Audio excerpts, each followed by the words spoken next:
What's going on, Houston Rockets fans? No matter where you are, we got training camp starting on September 29th. We're getting closer. We're getting closer to training camp, to media day, and to that opening preseason game against the Atlanta Hawks. My name is David Delano. This is Rockets Daily, brought to you by Fan Arch. Thank you so much for being here. I think we got a show that may surprise you today, especially for you diehard Rockets fans that I think you will enjoy. So go ahead and subscribe and be locked in with us. We had a little bit of a kick with the little bit of a boost with the Eurobasket tournament. Watching Şengün do his thing, lead Turkey to a second place finish in that tournament.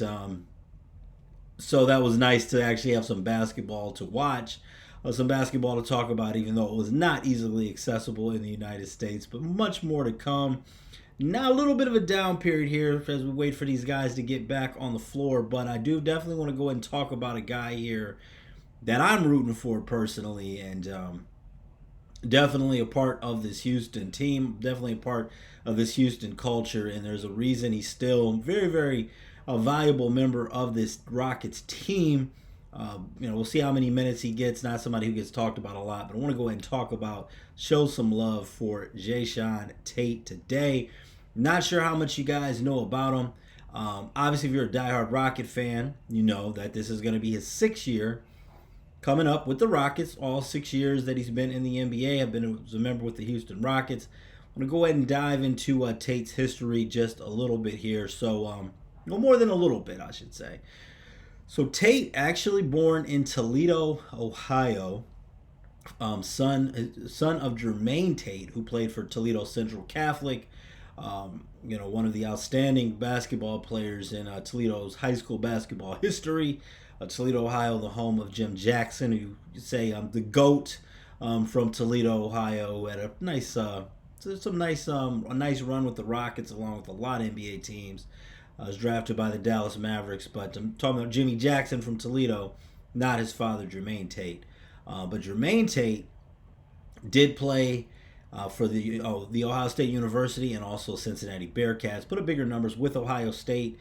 Transferring to Cincinnati, and he did play with Kenyon Martin. So he had a couple years at Ohio State, couple years at Cincinnati, about 6'8", 6'9". Jermaine Tate is so.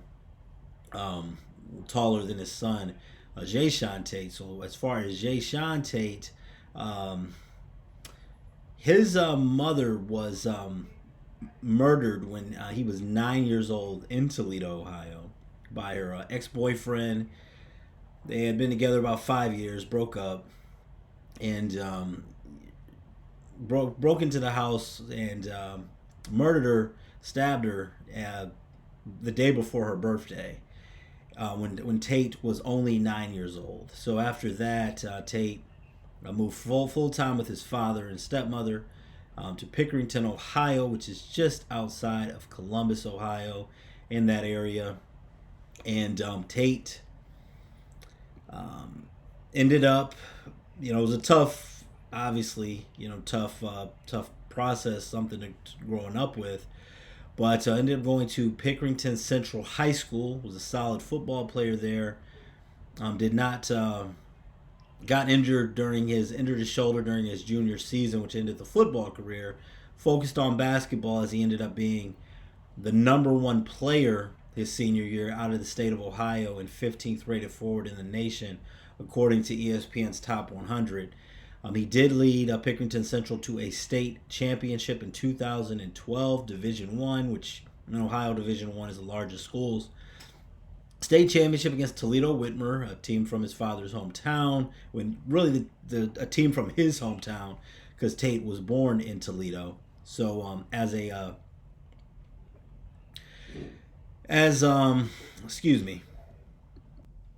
So Tate went on to follow his father's footsteps, going to Ohio State as his father began his college career there. Made all freshman team in the Big Ten his first year with the Buckeyes. Played for Ohio State for all 4 years.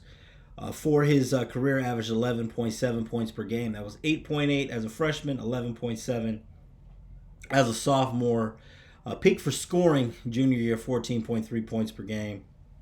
And 12.3 as a senior. Very consistent with rebounds, 6 rebounds per game for his career, including averaging 6.4 both his sophomore and junior seasons and 6.2 as a senior. He shot just under 59% from the floor during his college career. Was not a high volume a 3-point shooter. Averaged over the 4 years at Ohio State just 1 3-point attempt per game on average. Shot just under 28% from three. So it's really, especially when you look at the way that the NBA is now, it's really remarkable that Tate's in the NBA. Just the fact of being, 6'4", a small forward that wasn't really, being a 6'4" forward basically, that didn't come into the league as a high volume 3-point shooter or at all. But path was not easy. Nothing has come easy for this young man. He was not drafted.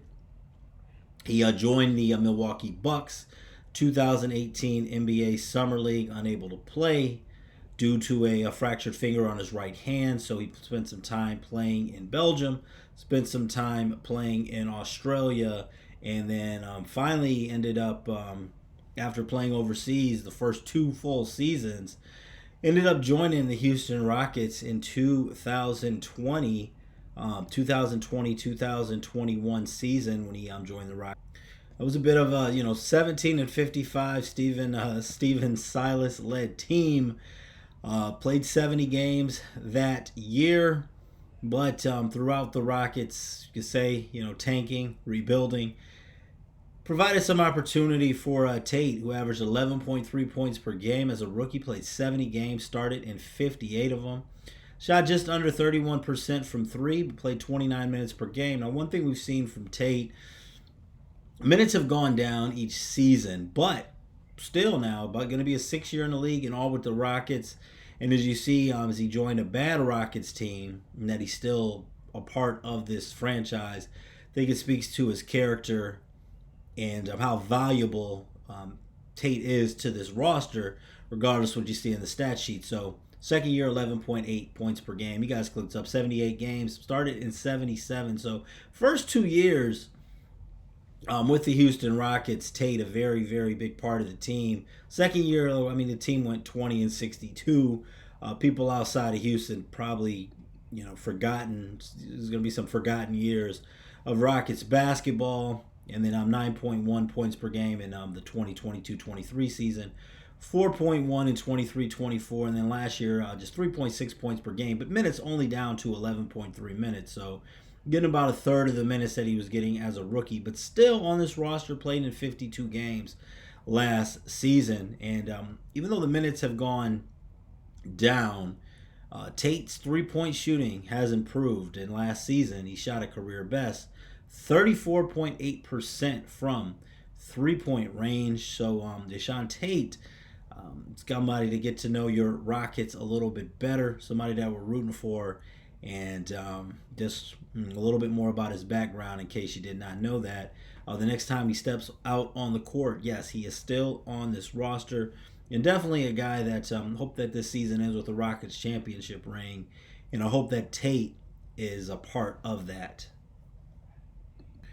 So 2009-2010 Rockets season, a little bit of a downer. Rockets, we talked about the season prior, 2008-2009, took the Lakers to 7 games, the eventual world champion Los Angeles Lakers, to 7 games. They were led by Kobe Bryant and Pau Gasol, and not only took them to 7 games, but without Yao Ming and without Tracy McGrady, Rockets still took that Lakers team to 7 games. Unfortunately, the injury to Yao Ming wasn't the last time he stepped on the floor, but it was basically career ending, as the 2009-2010 season did not see Yao Ming did not play a single game. Only had 6 games for Tracy McGrady working his way back from injury, but just a little over 3 points per game. McGrady wasn't healthy, and this was really the end for him in Houston. Next stop after that was the New York Knicks. But leading the Rockets, a little bit of a new era of Rockets basketball. You had Aaron Brooks, 19.6 points per game, started in all 82 games that year. Trevor Ariza, 14.9 points per game. Carl Landry with 16.1 points per game. And Kevin Martin only played 24 games that year with the Rockets, but averaged just over 21 points per game. He got acquired mid-season in a trade where the Rockets actually shipped away Carl Landry. So 42 and 40 overall was not a playoff season. Like I said, no Yao Ming, really, no Tracy McGrady.